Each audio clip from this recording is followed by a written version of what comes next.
देखो पिछले वीडियो में हम क्वेश्चन नंबर 5 तक बनाए थे एक्सरसाइज 2.2 का। अब यहाँ हम क्वेश्चन नंबर 6 से बनाएंगे।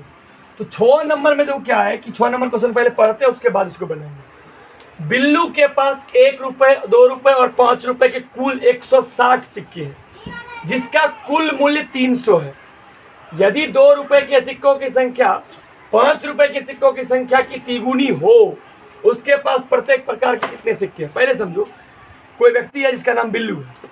वो बिल्लू क्या किया, उसको उसके पास 1 रुपए और 2 रुपए और 5 रुपए के उसके पास सिक्के थे घर में, और उस सब सिक्का को जब गिनती किया तो उसका कितना गिनती हुआ? 160। सब गिनती काउंटिंग 160 हुआ, लेकिन उसका जो मूल्य हुआ, मतलब टोटल रुपया कितना हुआ? तो 300 रुपया हो गया। सिक्का भले काउंटिंग में मान लो 10 को 10 टकिया, तो उसको 10 को 10 टकिया कितना हो जाएगा? 100 रुपये। 10 टकिया 100 रुपये ना, 10 टकिया 100 रुपये हो गया। तो यानी कि 10 संख्या में 10 रुपये वाला क्या हुआ? 10 ठो, लेकिन दाम कितना हुआ उसका? 100। उसी तरह 160 सिक्का है, दाम उसका कितना है? 300। तो पहले तो समस्या है कि उसके पास सिक्का कितना है? टोटल 160। तो पहले देखो क्या करता है, बोलता है यदि 2 रुपए के सिक्कों की संख्या 5 रुपए के सिक्कों की संख्या की तिगुनी है। किसके तिगुनी है? 5 रुपए के सिक्कों की संख्या। हम 5 रुपए का पहले मानेंगे कि माना कि 5 रुपए के सिक्कों की संख्या बराबर x। ये 5 रुपए का सिक्का ना हुआ। और उसके बाद 2 रुपए के सिक्कों की संख्या बराबर। भाई 2 रुपए का सिक्का की संख्या क्या बोला है? खुद क्वेश्चन खुद बोल रहा है। देखो कि 2 रुपए के सिक्कों की संख्या 5 रुपए के सिक्कों की संख्या की 3 गुनी है। तो जो 5 रुपए का सिक्का है उसका 3 गुना। 5 रुपए का सिक्का कितना है? x, तो 3 गुना 3x। तो 2 रुपए कितना हो गया? 3x। चलो अब बोला 1 रुपए का तब कितना होगा? 1 रुपए का समस्या होगा ना। लेकिन एक चीज देखो, तीनों 1 रुपए, 2 रुपए और 5 रुपए का मिला के 160 है। तो दो का सिक्के की संख्या निकल गया, 2 का निकल गया। अब 1 रुपए का ना बचा, तो लिखेंगे 1 रुपए के सिक्कों की संख्या बराबर ये दोनों का जो दोनों का जोड़ होगा, टोटल में घटा देंगे। ऐसे फॉर एग्जांपल ऐसे समझो इसको कि तीन आदमी था, जिसके पास एक के पास 5 रुपए था, एक के पास नहीं, सबके मिला के मान लो 20 रुपए था। हम 2 आदमी के पास बोले कि एक के पास 2 रुपए था, एक के पास 10 रुपए था। अब बोले तीसरा आदमी के पास कितना होगा? तो दोनों का जोड़ के घटा देंगे कुल में, यही ना करेंगे हम। तो उसी तरह देखो तो क्या हो जाएगा, टोटल जोड़ कितना है? 160। तो दोनों का जोड़ 3x जोड़ x 4x, घटा देंगे 4x, हो गया। अच्छा ये क्या हुआ? सिक्कों की संख्या ना, इसका मूल्य तो कुछ और होगा ना। अब बात करते हैं 5 रुपए के सिक्कों की संख्या। 5 रुपए के सिक्कों की संख्या क्या होगा? x, उसका दाम कितना? 5 टका। एक सिक्का 5 टका का, x कितना हो जाएगा? 5x। मतलब एक सिक्का का कीमत 5 टका, तो 5 कितना हो जाएगा? 5x। तो 5 रुपए के सिक्कों का मूल्य, 5 रुपए के सिक्कों का मूल्य क्या होगा? 5 रुपए वाला सिक्का है x गु, तो एगो का दाम कितना? एगो का मूल्य कितना है? 5 टका। तो 5 गुना x यानी कि 5x। फिर आ जाओ 2 रुपए का, 2 रुपए के सिक्कों का मूल्य कितना हो?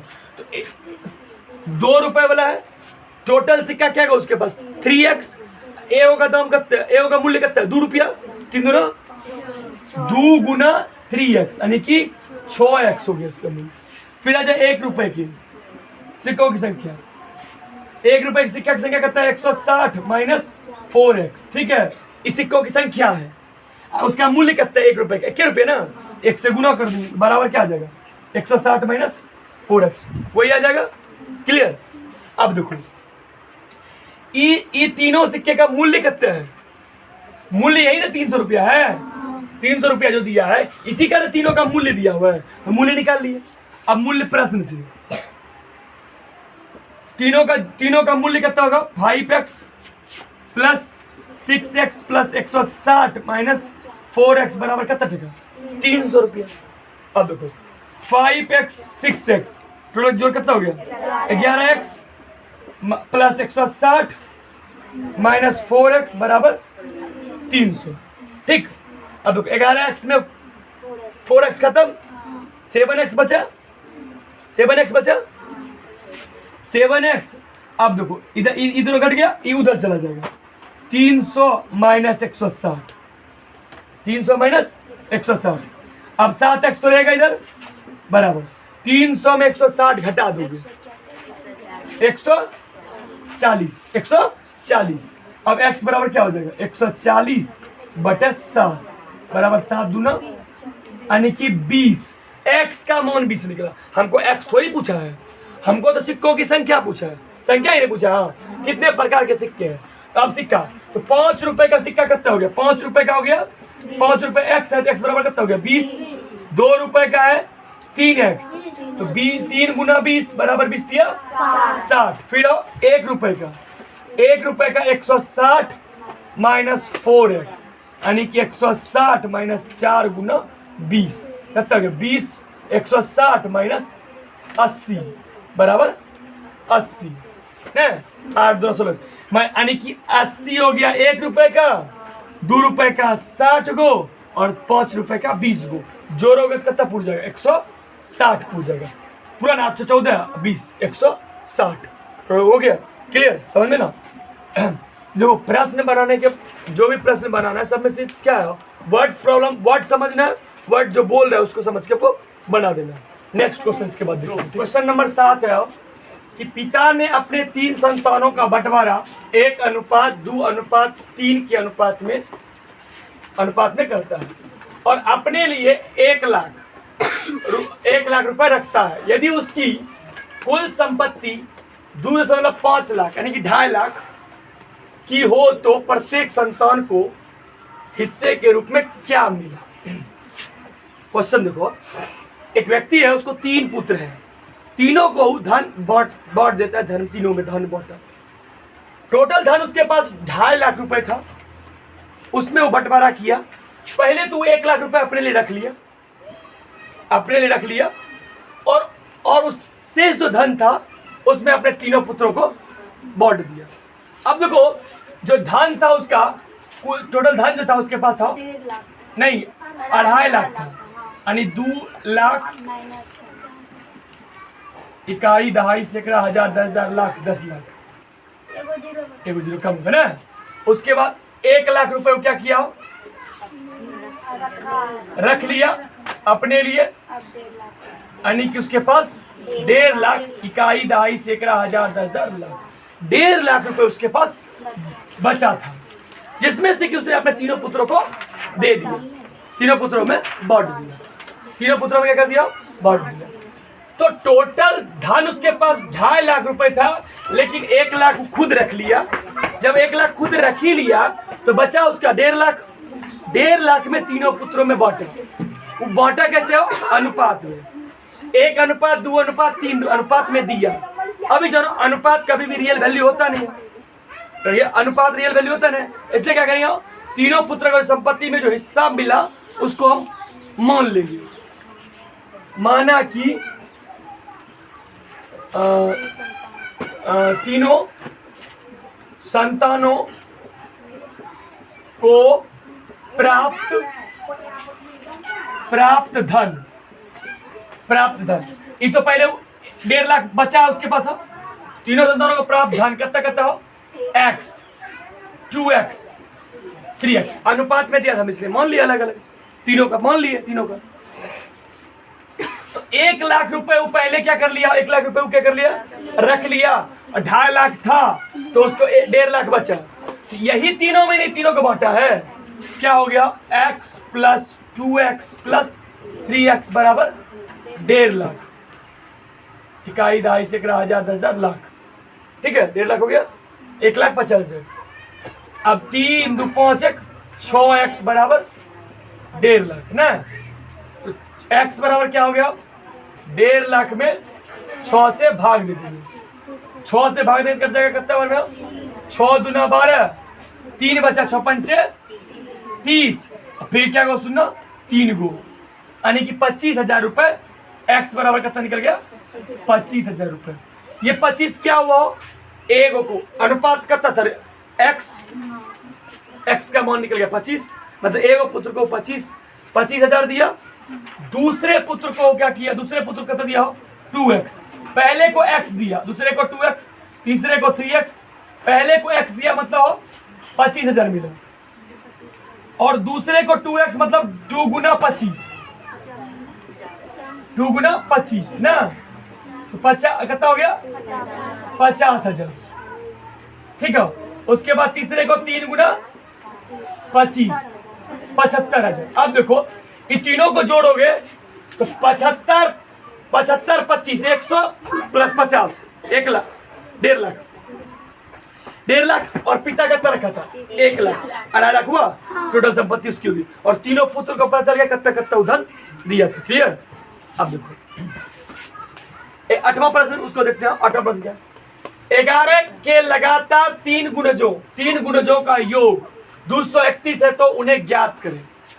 तो ऐसा प्रश्न अक्सर बहुत ज्यादा आता है, लगातार वाला प्रश्न अक्सर आता है।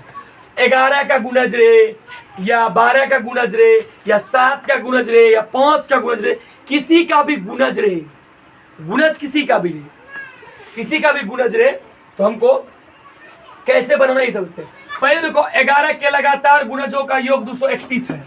लगातार 11 गुणज क्या होता है, मतलब 11 का 11 गुना 1 बराबर 11, 11 गुना 2 बराबर 22, 11 गुना 3 बराबर 33। यही है गुणज, इसी को गुणज बोलते हैं। इसी तरह लेकिन बोला 3 गुणज 11 का, जिसका कि तीनों का जोड़ कितना हो 231। हमको नहीं पता है कितना होगा, किसको किसको जोड़ेंगे 231 होगा। हम क्या करते हैं तो क्या करते हैं, पहले मान लेते हैं, माना कि 11 के प्रथम गुणज, पहले प्रथम गुणज मान लें। प्रथम गुणज क्या हो गया x। समझते हैं ये गुणज आता कैसे, 11 फिर 22 फिर 33 फिर 44, ऐसे तरीके आएगा। तो एक वो 11 था, दूसरा कितना हो गया 22, तीसरा 33, मतलब एक x कितना हो रहा, बढ़ते जा रहा सॉरी 11 बढ़ते जा रहा। ये 11 बनाए तो 22 हो गया, फिर 11 बढ़ा 33 हो गया, फिर 11 बढ़ाए 44 हो गया। 11 बढ़ाते जाएंगे तो आ जाएगा। अब देखो फिर क्या हुआ, अब एक हो गया x, दूसरा क्या हो जाएगा, दूसरा गुणज क्या हो जाएगा x प्लस 11। तो प्रथम गुणज x हो गया, दूसरा गुणज होगा x प्लस 11। क्या कि क्या होता है इसमें 11 का बढ़ोतरी हो रहा है।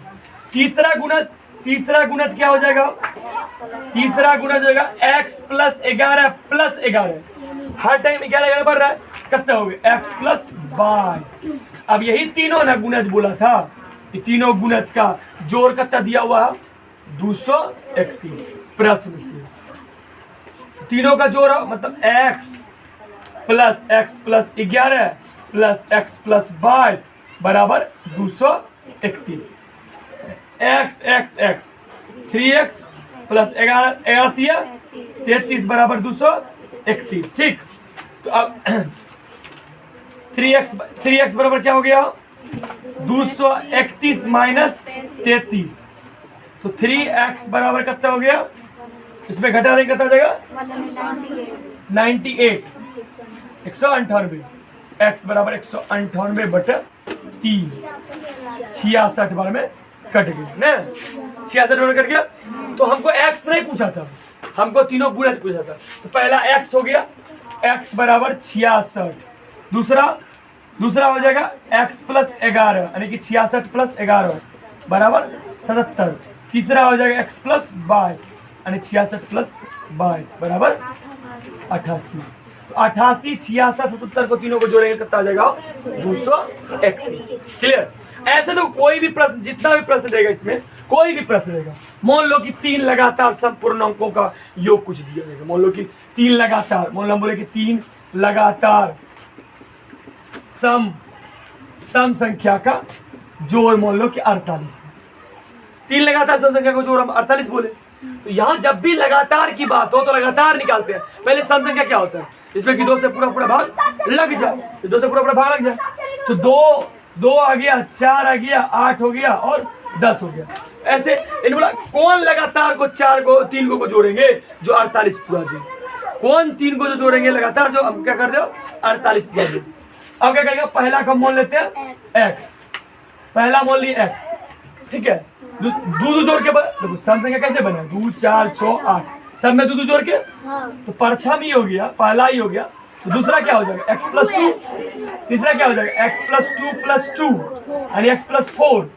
अब इस सब का जोड़ कितना दिया हुआ है 48, यानी x + 2 + x + 4 बराबर 48, यानी 1 2 3, 3x बराबर 3x प्लस कितना 6 बराबर 48, 3x बराबर 48 कितना हो जाएगा 4200, और x बराबर 14 ना, 42 कट गया, तो x बराबर कितना आ गया 14, तो निकल गया इसका। अब 14, फिर दूसरा हो जाएगा 14 2 16, 14 4 18, तीनों को जोड़ेंगे कितना आ जाएगा,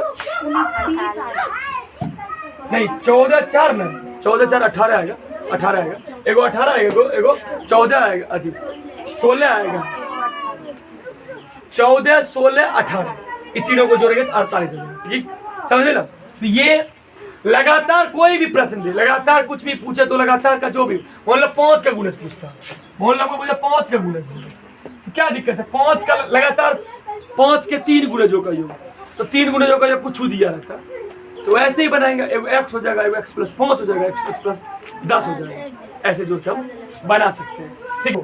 क्वेश्चन नंबर 9 जो है इसको बनाते हैं, इसको समझो तो पहले। संकुल संसाधन केंद्र मध्य विद्यालय फरना में आयोजित बाल मेले में प्रत्येक विजेता छात्र को 2 कलम एवं विजेता को छोड़कर, मतलब जो हार गया उसको छोड़कर शेष सभी प्रतिभागियों को 1 कलम दिया गया। यदि 100 छात्रों के बीच 120 कलम दिए गए तो विजेताओं की संख्या क्या थी। तो एक खेल का आयोजन किया गया जिसमें कि 100 छात्रों ने भाग लिया, 100 छात्रों ने भाग लिया, उसमें से कुछ छात्र जीते, कुछ छात्र हार गए। जो जीता उसको 2 कलम दिया गया, जो हारा उसको 1 कलम दिया गया। कुल छात्र जो था 100 था, लेकिन कलम जो बंटवारा हुआ वहां 120 को बांटा गया। तो ये पता नहीं चला विजेता क्या हुआ और हारा क्या हुआ। तो इसी प्रश्न का यहाँ सॉल्यूशन पूछा हुआ कि बोला कि विजेता छात्र था जो उसको 2 कलम दिया गया, जो जीता था उसको 2 कलम दिया गया, और जो हारा था उसको 1 कलम दिया गया। चलो ये तो क्लियर हो गया कि जो जीता उसको 2 कलम मिला, जो हारा उसको 1 कलम मिला। कलमों की संख्या 120 थी, उसके बाद छात्रों की संख्या 100। हमको पूछा कि विजेता छात्रों की संख्या, तो जिसको पूछा उसी को मान लेते हैं। हम पहले मानते हैं कि माना कि विजेता छात्रों की संख्या बराबर x। मेरे को नहीं पता कितना क्या को आदमी जीता था, हमको नहीं पता। हम अब ये भी नहीं पता है कि हारा हुआ, हारे गए छात्रों की संख्या। एक वो चीज बताओ, टोटल छात्र 100 था और उसमें से x को जीत गया।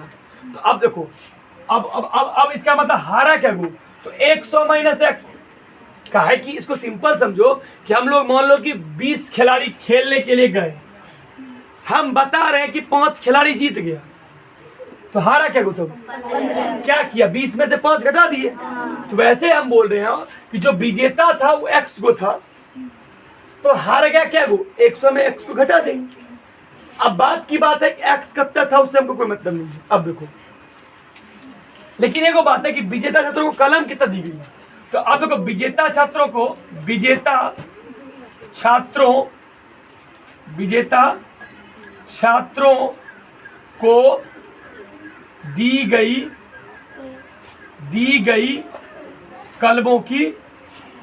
कलमों की संख्या। अब एक चीज देखो, हर विजेता छात्र को 2 कलम दिया गया है। विजेता खिलाड़ी की संख्या x है, एक खिलाड़ी को 2 पेन, तो x को कितना हो गया 2 गुना x यानी कि 2x। फिर बोला हो कि हारा हुआ, जो हार गए छात्र उसको कलम कितना दिया गया 1। तो 1 गुना 100 माइनस एक्स, गुना करेंगे 100 माइनस एक्स ही आ जाएगा। ये हो गया कलमों की संख्या।